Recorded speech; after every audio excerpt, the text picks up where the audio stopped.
L'invité du matin avec La Française. Savourez votre programme avec le saucisson médaillé pur porc La Française, fabriqué avec du porc 100% calédonien. Bonjour Elisabeth Noir. Bonjour Nicolas. Liste électorale provinciale, groupe de travail et discussion sur l'avenir institutionnel. Vous recevez ce matin le préfet Rémi Bastille. Oui, notre invité du matin, c'est Rémi Bastille, préfet chargé d'une mission de service public auprès du haut-commissaire. Monsieur le préfet, bonjour. Bonjour à vous, bonjour à tous. Merci d'accepter notre invitation. Alors, la révision de la liste électorale provinciale a été clôturée cette semaine. Pas d'évolution particulière. Quelles sont les observations que cela attire ? On peut commencer d'abord par remercier l'ensemble des équipes qui ont contribué à cette révision des listes électorales, en particulier les équipes municipales qui sont très impliquées dans ce dispositif. Mais je pense aussi à celles du Haut-Commissariat évidemment, et puis à l'ensemble des représentants des partis politiques qui sont présents dans les commissions. C'était une révision classique des listes électorales, comme chaque année, la liste électorale générale, puis la liste électorale spéciale pour les élections provinciales. Elle a abouti à l'inscription d'un peu plus de 3000 personnes supplémentaires sur la liste électorale spéciale, essentiellement des jeunes majeurs qui ont atteint 18 ans cette année et qui donc rejoignent le corps électoral citoyen. Et puis ce travail de révision des listes électorales permet aussi de conduire chaque année les radiations, notamment et malheureusement toutes les radiations pour décès, et de traiter les situations des personnes qui ont déménagé. Ce sont les trois grands sujets à traiter dans le cadre de cette révision. Ce travail se poursuit et se terminera avec ce qu'on appelle l'appariement, c'est-à-dire le croisement entre les listes calédoniennes et les listes nationales pour supprimer tous les doublons des personnes qui se sont inscrites en Calédonie et en métropole. Et donc les listes seront entièrement finalisées dans quelques semaines. Voilà, parce que vous précisez dans votre communiqué que le nombre d'électeurs inscrits sur le tableau annexe n'est pas définitif et que 2173 électeurs ont été inscrits dans une commune située hors de Nouvelle-Calédonie. C'est ça, après ça, il y a de l'ajustement en fonction de Oui, évidemment, le principe, c'est d'éviter la possibilité de voter deux fois dans la perspective d'élections nationales. Et donc, on ne peut pas se permettre d'avoir des personnes inscrites et dans une commune de Nouvelle-Calédonie et dans une commune de métropole ou d'un autre territoire ultramarin. Et donc, on conduit ce travail de nettoyage des listes électorales et de croisement des listes pour enlever tous les doublons. C'est un exercice annuel et qui conduit chaque fois à radier plusieurs milliers de personnes qui étaient inscrites deux fois.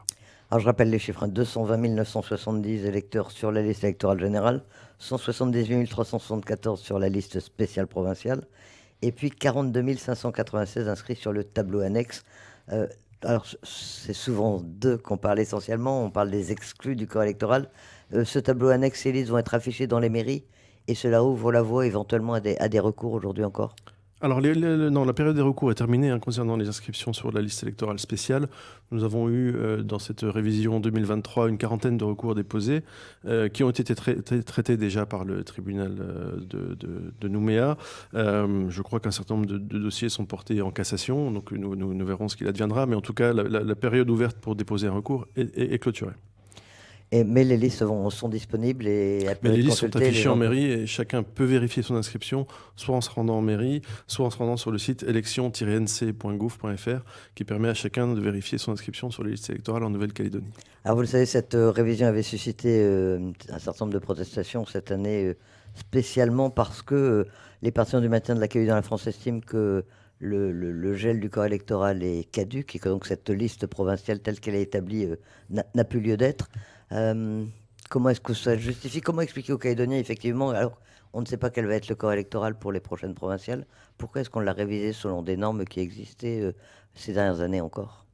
La réponse, c'est que tant que la loi n'a pas changé, il faut respecter la loi telle qu'elle existe. Et que donc, nous sommes tenus de réviser les listes électorales dans le cadre existant au titre de la loi organique en vigueur. Évidemment, ça ne préjuge pas de ce qui sera fait pour l'avenir et en vue des prochaines provinciales. Et bien évidemment, je crois que là-dessus, les choses sont claires et le ministre a été très clair sur le fait qu'il fallait faire évoluer ce corps électoral citoyen pour le rendre conforme aux nécessités démocratiques de notre temps. Il y a beaucoup de situations très problématiques.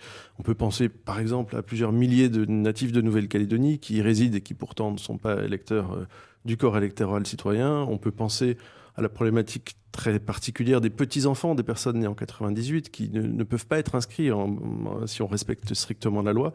Donc on a un corps électoral qui est de fait en extinction, ce qui n'a évidemment pas beaucoup de sens. On peut penser aussi à toutes ces personnes qui résident en Nouvelle-Calédonie depuis 25 ans, qui parfois ils sont mariés, parfois sont même parents de jeunes qui sont des citoyens de la Nouvelle-Calédonie et qui peuvent voter, mais qui eux-mêmes ne peuvent pas voter. Donc toutes ces situations-là, il faut évidemment les régler. Ça fait l'objet des discussions qui ont commencé et qui avancent assez sereinement sur ce volet-là, je crois. L'enjeu pour nous et pour 2023, c'était d'abord de respecter la loi, ensuite d'inscrire ces jeunes majeurs sur les listes électorales spéciales. Il ne faut pas oublier aussi que c'est par cela qu'on acquiert ou qu'on constate la citoyenneté calédonienne et qu'on a droit aussi aux priorités à l'emploi. Donc c'est important pour ces jeunes de se voir reconnaître cette citoyenneté calédonienne. Et puis, tous les partis politiques qui l'ont souhaité ont pu exprimer leurs désaccords à l'occasion des commissions administratives spéciales, comme cela avait été prévu et convenu en lisant un papier au début de chaque réunion pour signifier qu'ils désapprouvaient. Tout cela s'est fait dans le calme et dans le respect des uns des autres. Une évolution du corps électoral donc inéluctable pour des élections provinciales qui doivent avoir lieu dans un an, pratiquement jour pour jour. C'est en mai 2024 que c'est prévu. On s'achemine vers un accord ou l'évolution du corps électoral devrait être décidée autrement ? C'est évidemment trop tôt pour le dire. En tout état de cause, le souhait de l'État, le souhait affirmé par le ministre à l'ensemble des partis politiques, c'est qu'il puisse y avoir un accord local qui soit la base d'une évolution du corps électoral. C'est évidemment comme ça qu'on souhaite procéder. Il faut traiter ce sujet-là avec le maximum de sérénité. Maintenant, on ne peut pas non plus attendre éternellement que cet accord se produise. Et donc, le calendrier et les contraintes calendaires de l'État ont aussi été clairement affirmées. L'objectif, c'est bien de tenir les élections en 2024 comme prévu. Alors Rémi Bassi, vous êtes par ailleurs en charge des groupes de travail. On en parle relativement peu. On en est où? Lesquels sont réunis? Est-ce que le travail avance? Le travail avance, alors de manière différente selon les thèmes et selon les groupes de travail. Certains sont au bout du chemin déjà. Je pense par exemple au groupe sur le foncier qui a été réuni à de nombreuses reprises. Et nous avons élaboré une première trame de ce qui pourrait être les recommandations de ce groupe. Je les présente à chaque participant pour l'instant séparément et puis nous le traiterons dans le groupe dans une réunion finale. C'est le cas aussi du groupe sur les thèmes économiques, par exemple, où beaucoup de choses ont déjà pu être dites. D'autres groupes continuent à se réunir. On a réuni cette semaine, par exemple, le groupe portant sur les questions de diplomatie, de rayonnement régional. Un certain nombre d'ateliers sur des thèmes sociaux comme le logement, l'éducation ont également été organisés cette semaine. L'objectif, c'est qu'à la fin du mois de mai, l'essentiel des travaux ait pu aboutir, en tout cas qu'on puisse commencer à passer à la discussion d'un certain nombre de recommandations qui puissent être retenues ou en tout cas faire partie des orientations d'un futur accord. Et qui seront. Alors, on attend aussi pour la fin du mois de mai le bilan de l'accord de Nouméa et l'audit de décolonisation.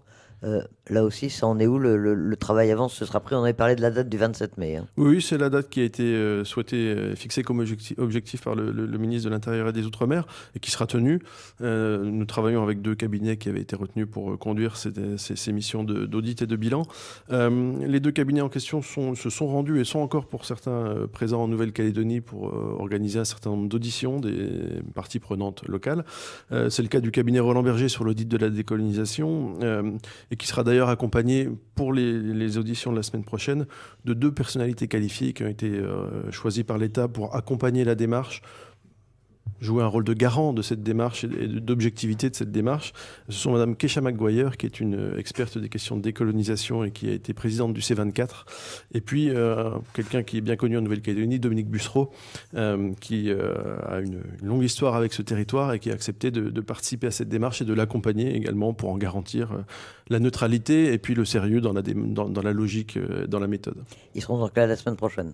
Ils seront présents la semaine prochaine pour participer aux auditions. Et comment va se formaliser la remise de ces 2 rapports, enfin du bilan de l'accord et de l'audit de décolonisation? Alors, les rapports seront présentés aux partenaires, réunis pour l'occasion au commissariat autour des ministres. Donc, normalement, le 1er juin, ça a été confirmé par le ministre en charge des Outre-mer hier. Et les cabinets présenteront à cette occasion le résumé de leurs travaux. Et évidemment, ils ont vocation, en ces travaux, à constituer une première base de discussion pour les partenaires, l'ensemble des partenaires qui seront réunis, que ce soit les indépendantistes ou les non-indépendantistes, autour des ministres. Pour les fameuses trilatérales du début du mois de juin, même si on ne dit pas forcément trilatérales? On dit comme on veut, l'important c'est que le sujet avance pour les Calédoniennes et les Calédoniens. Mais vous nous confirmez donc qu'il y aura bien des réunions, a priori, avec les 3 partenaires début juin à Nouméa, avec la présence du ministre de l'Intérieur et du ministre en charge des Outre-mer. Oui, tout le monde s'est engagé à être là pour la restitution de ces bilans et pour la discussion autour de ces bilans. Rémi Basti, préfet chargé d'une mission de service public. Merci d'avoir accepté notre invitation. Merci à vous.